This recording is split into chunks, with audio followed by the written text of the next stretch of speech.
Hello everyone. दोस्तों आप सभी का स्वागत है एजुकेशन प्रेजेंट्स के इस यूट्यूब चैनल के अंदर। दोस्तों आज के इस वीडियो के अंदर हम डिस्कस करने वाले हैं एक बहुत ही इंपॉर्टेंट कॉन्सेप्ट इंग्लिश का, जो कि है दोस्तों लिटिल और फ्यू को लेकर। जैसा कि आपके स्क्रीन में कुछ क्वेश्चंस दिख रहे हैं और इन ये काफ़ी क्वेश्चंस हमने रखे, लगभग 10 क्वेश्चंस के अराउंड हमने क्वेश्चंस रखे हैं।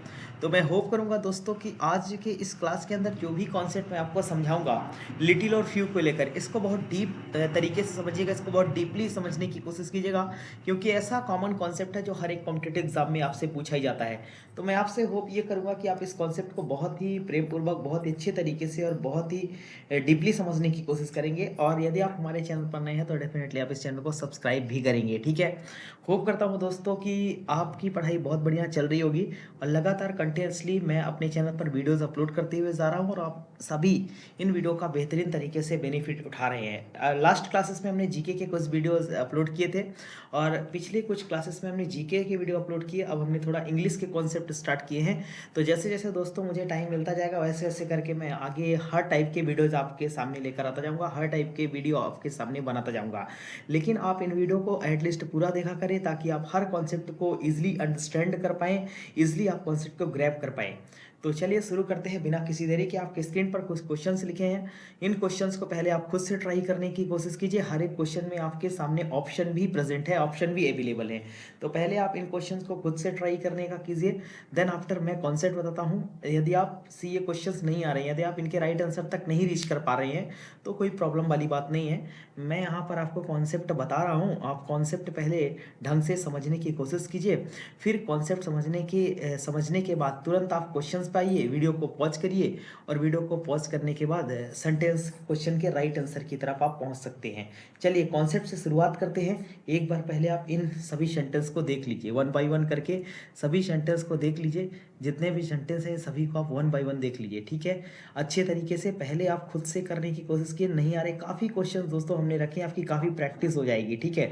चलिए अब हम थोड़ा थोड़ा दोस्तों कॉन्सेप्ट की आपके साथ बात कर लेते हैं। दोस्तों आज के इस वीडियो के अंदर हम जो भी कॉन्सेप्ट पढ़ने वाले हैं दोस्तों, वो कॉन्सेप्ट है एक एडजेक्टिव का। दोस्तों ये एडजेक्टिव का कॉन्सेप्ट है। और दोस्तों जब भी हम एडजेक्टिव की बात करते हैं ना, तो एडजेक्टिव हमेशा बताता है क्वालिटी को।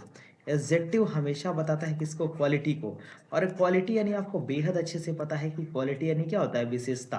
तो एडजेक्टिव बताता है क्वालिटी को। अब एडजेक्टिव किसकी क्वालिटी बताता है? एडजेक्टिव या तो क्वालिटी बताता है किसी भी नाउन की, या फिर क्वालिटी बताएगा किसी भी किसकी? प्रोनाउन की। किसी भी नाउन की क्वालिटी बताता है या किसी भी प्रोनाउन की क्वालिटी बताता है। दोस्तों जैसे मैंने कहा कि he is a good boy. He is a good boy. दोस्तों यहाँ पर अगर मैं इस बॉय की बात करूँ तो बॉय एक नाउन है और ये नाउन की क्वालिटी बताने के लिए जो गुड आ रहा, यही है दोस्तों, क्या? यही है एडजेक्टिव। तो मैंने आपको यही बताया कि एडजेक्टिव इंग्लिश में ऐसे वर्ड होते हैं which qualifies the noun and pronoun. ये हमेशा नाउन और प्रोनाउन की क्वालिटी को शो करते हैं, हमेशा नाउन और प्रोनाउन की विशेषता बताने का काम करते हैं। दोस्तों हम आज जिस कॉन्सेप्ट की बात करने वाले हैं वो कॉन्सेप्ट एडजेक्टिव को ही लेकर है, विशेषण को ही लेकर है। तो दोस्तों आज जो कॉन्सेप्ट की हम चर्चा आपके साथ करेंगे वो कॉन्सेप्ट है दोस्तों लिटिल का। चलिए मैं यहाँ पर लिखता हूँ, मैं इसे डिवाइड करके लिखता हूँ, ठीक है।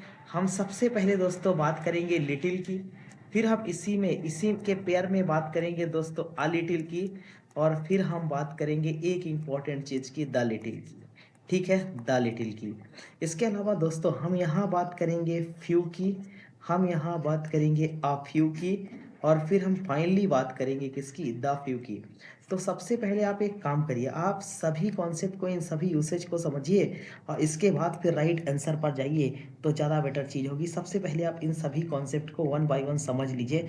मैं इन सभी कॉन्सेप्ट को वन बाय वन समझाने की कोशिश करता हूँ, ठीक है, वन बाय वन समझाने की कोशिश करता हूँ। दोस्तों जब भी हम लिटिल और फ्यू की बात करते हैं तो सबसे पहले जानिए लिटिल का प्रयोग हम लोग करते हैं दोस्तों क्वांटिटी के लिए। लिटिल का प्रयोग हम लोग करते हैं क्वांटिटी के लिए, यानी कि अगर मैं आपको इजी वर्डों में कहूँ तो हम लिटिल का प्रयोग करते हैं अनकाउंटेबल नाउन के लिए। जिन नाउन को हम काउंट नहीं कर सकते उनके लिए हम दोस्तों लिटिल का प्रयोग करते हैं, हम अ लिटिल का प्रयोग करते हैं और हम द लिटिल का प्रयोग करते हैं। ऐसे नाउन जिन्हें हम काउंट नहीं कर सकते उनके लिए हम लिटिल के पेयर्स को यूज करेंगे, सारे वर्ड लिटिल की यूज करेंगे।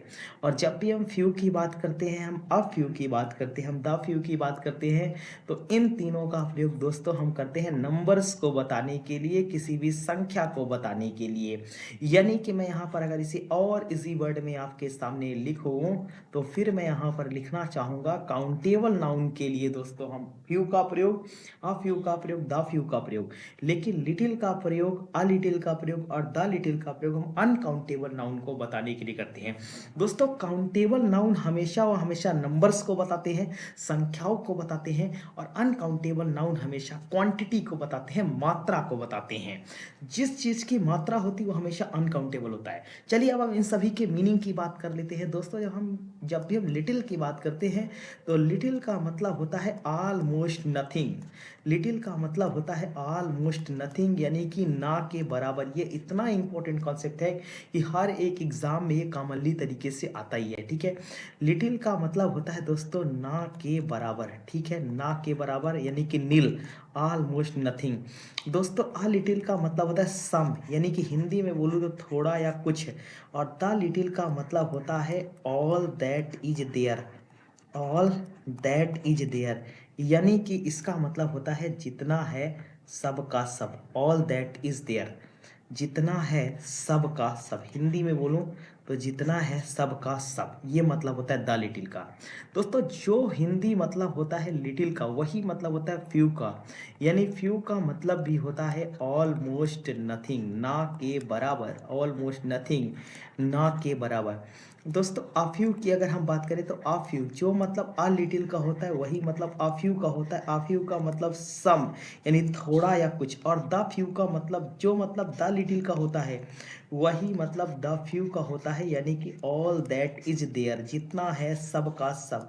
दोस्तों एक इंपॉर्टेंट बात बताता हूँ, जब भी दोस्तों हमारे सेंटेंस में जनरली दैट आ जाए तो दैट के आने पर यदि नाउन अनकाउंटेबल है तो द लिटिल लगाइएगा। गौर से सुनिए, दैट के आने पर यदि आने वाला नाउन अनकाउंटेबल, सेंटेंस में दैट आ जाए और अनकाउंटेबल नाउन है तो द लिटिल लगाइएगा।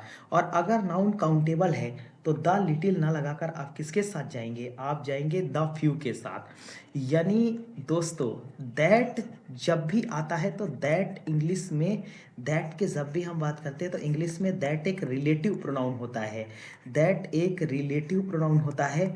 और ये किसी भी नाउन को स्पेसिफिक बनाने की कोशिश करता है, ये किसी भी नाउन को क्या बनाने की कोशिश करता है, ये किसी भी नाउन को पर्टिकुलर बनाने की कोशिश करता है। तो जनरली दैट के आने पर आप नाउन चेक कीजिएगा, सेंटेंस में दैट आ जाए तो या तो लिटिल लगेगा या फिर या तो सॉरी या तो द लिटिल लगेगा या फिर द फ्यू लगेगा। यदि आने वाला नाउन काउंटेबल है तो द फ्यू का यूज कीजिएगा, और यदि अनकाउंटेबल है तो द लिटिल का यूज कीजिएगा। चलिए अब एक बार आपने कॉन्सेप्ट को बहुत अच्छे से समझ लिया, अब एक बार आप वीडियो को करिए पॉज और एक एक क्वेश्चन करने की कोशिश कीजिए। पहला सवाल है दोस्तों, डैश यानी कि blank knowledge is always dangerous, little और अ लिटिल। दोस्तों ऐसा तो कोई व्यक्ति इस दुनिया में है नहीं जिसके पास ना के बराबर नॉलेज हो। हर व्यक्ति को किसी ना किसी फील्ड का कुछ नॉलेज तो होता ही है, इसका मतलब यहाँ पर लिटिल नहीं लगेगा। अब यहाँ पर दोस्तों नॉलेज की जब भी हम बात करते हैं तो नॉलेज कैसा नाउन है, तो नॉलेज दोस्तों अनकाउंटेबल नाउन है, नॉलेज को हम काउंट नहीं कर सकते, और यहाँ पर फ्यू का कोई विकल्प है नहीं, तो यहाँ पर ले दे के फाइनली एक ही ऑप्शन बचा है आ लिटिल। इसका मतलब होता है थोड़ा ज्ञान जो है बहुत खतरनाक होता है, हमेशा खतरनाक होता है। इसी को हिंदी में, इसी के लिए हिंदी में कहावत बनी है, अधचल गगरी छलकत जाए, ठीक है। नेक्स्ट सवाल है, she gave dash milk to her child, she gave dash milk to her child. ये भी अच्छा क्वेश्चन है दोस्तों, उसने उसने कुछ दूध दिया अपने बच्चे को, तो बहुत इजी सवाल है। अब दोस्तों यहाँ पर मिल्क देखिए, मिल्क एक बार बताइए कौन सा नाउन, मिल्क अनकाउंटेबल नाउन। तो अनकाउंटेबल नाउन के लिए लिटिल का पेयर आता है, या तो आ लिटिल आ जाए, या तो दा लिटिल आ जाए, या तो फिर लिटिल आ जाए। फ्यू का तो यहाँ कोई सवाल ही पैदा नहीं होता, तो फ्यू हट गया, तो यहाँ पर आ गया आ लिटिल, यानी उसने अपने बच्चे को थोड़ी सी दूध दिया ना, यानी कि उसने अपने बच्चे को थोड़ा दूध दिया। ठीक है, next, I always enjoy dash sugar and cream in my coffee. In my coffee, देखिए दोस्तों, सबसे पहले शुगर एंड क्रीम की बात करते हैं। दोस्तों शुगर को हम जनरली कौन सा नाउन मानते हैं? अनकाउंटेबल। तो अगर अनकाउंटेबल नाउन आ गया तो इसके लिए हम, इसका मतलब हम फ्यू का ऑप्शन हटा देंगे, और फ्यू का ऑप्शन हम डिस्कशन से क्या कर देंगे? बाहर कर देंगे। तो यहाँ पर लिखा है दोस्तों लिटिल। आई ऑलवेज, मैं थोड़ा सा, मैं कुछ मात्रा में शुगर और क्रीम कॉफ़ी के अंदर एंजॉय करता हूँ, ना के मात्रा, ऐसा तो होता नहीं कि कॉफ़ी के अंदर ना के मात्रा में शुगर रहे और क्रीम रहे। तो इसका मतलब यहाँ पर जो राइट आंसर होगा वो आप जा सकते हैं एक बार फिर से आ लिटिल के साथ। आ लिटिल एक बेहतर विकल्प है। ठीक है, तो 3 क्वेश्चन हमने सॉल्व किए। चौथा क्वेश्चन देखिए, he has dash education therefore he can't read and right. दोस्तों जब भी हम इस एडुकेशन की बात करते हैं तो ये फिर से अपने आप में अनकाउंटेबल नाउन है। दोस्तों हर वो वर्ड जिसके लास्ट में आई एन जुड़ा रहेगा ना, वो अनकाउंटेबल नाउन ही होगा। ठीक है, और हर वो वर्ड इंग्लिश में जिसके लास्ट में आई एन जुड़ता है अनकाउंटेबल नाउन होता है। He has dash education therefore he can't read and right. Little और आ लिटिल, बहुत अच्छा सवाल है ये, और इस सवाल को आप इजीली कर सकते हैं, बहुत आसानी से कर सकते हैं, बिना किसी प्रॉब्लम के कर सकते हैं। दोस्तों अगर किसी के पास ना के बराबर एजुकेशन है तभी तो ये किसी चीज़ को पढ़ और सीख नहीं सकता। अगर थोड़ी भी एजुकेशन होती तो कुछ ना कुछ चीज़ें तो पढ़ लेता। तो यहाँ पर राइट आंसर होगा दोस्तों लिटिल, ना के बराबर। ठीक है, नेक्स्ट सवाल पे आइए, dash knowledge that is possessed prove to be blessing for him. यानी ये क्वेश्चन नॉलेज अनकाउंटेबल नाउन है। नॉलेज कौन सा नाउन है? अनकाउंटेबल। अनकाउंटेबल नाउन है तो दोस्तों इसका मतलब ये हुआ कि उसके पास जितना का जितना नॉलेज है उसने ब्लेसिंग करने के लिए परचेस किया, वही नॉलेज उसके लिए वरदान साबित हो गया। जितना का जितना नॉलेज है, तो इसका मतलब ये सवाल भी काफ़ी इजी है। और मैंने आपको पहले ही कीवर्ड बताया कि दैट आ गया इसमें, दैट आ गया। इसका मतलब इसमें सीधे आप द लिटिल के साथ चले जाइए, क्योंकि अनकाउंटेबल नाउन की बात कर रहा है। कितनी बढ़िया तरीके से मैंने आपको ट्रिक सिखाई है। Next, I gave him dash rupee that I had. बहुत बढ़िया, रुपीस कैसा नाउन है? रुपीस काउंटेबल नाउन है। दोस्तों एक बात आपको बताता हूँ, क्वेश्चन आते हैं कंपटीशन एग्जाम में, टाइम, मनी, वेट और डिस्टेंस। मैं शॉर्ट में लिखता हूँ, टाइम, मनी, वेट और डिस्टेंस। दोस्तों ये सब के सब अनकाउंटेबल नाउन होते हैं, लेकिन इनकी यूनिट हमेशा काउंटेबल होती है। तो यहाँ पर देखिए मनी की यूनिट क्या है? रुपी। ये काउंटेबल है, और दोस्तों ये काउंटेबल है, और आपको बताया दैट आ गया। ठीक है, आई गेव ही, मैंने उसे सभी के सभी पैसे दे दिए। दैट, तो यहाँ पर अगर दैट आ गया और ये काउंटेबल है तो फिर आप सीधे द फ्यू के साथ चले जाए। She is lucky, she has dash problem. She is lucky, she has dash problems. सबसे पहले इस प्रॉब्लम्स को देखिए। प्रॉब्लम्स अपने आप में कैसा नाउन है? प्रॉब्लम्स अपने आप में दोस्तों काउंटेबल नाउन है। प्रॉब्लम को हम काउंट कर सकते हैं, काउंटेबल नाउन है। तो लिटिल के ऑप्शन बाहर हुए, बचा क्या? फ्यू।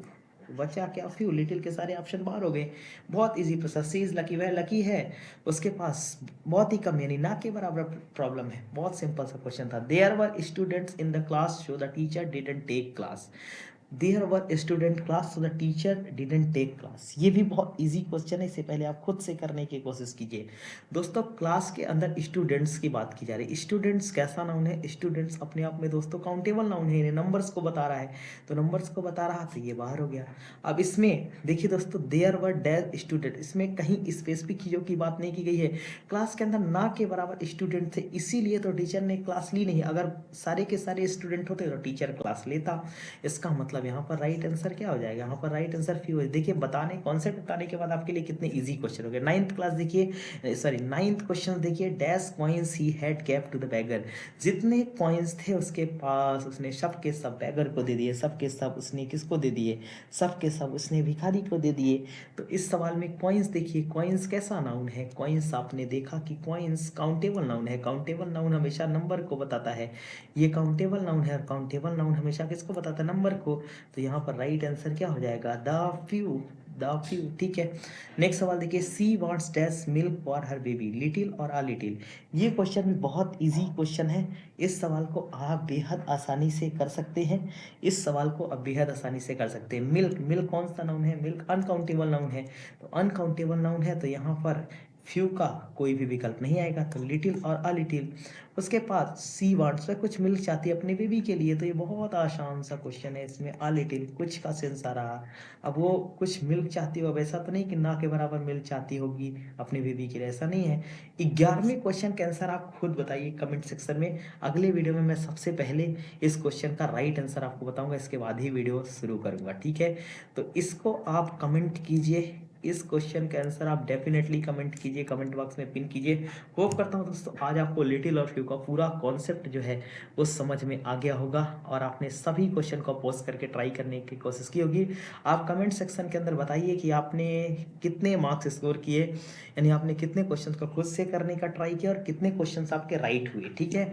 कोशिश करे किया होगा आपने। होप करता हूँ वीडियो आपको अच्छा लगा होगा।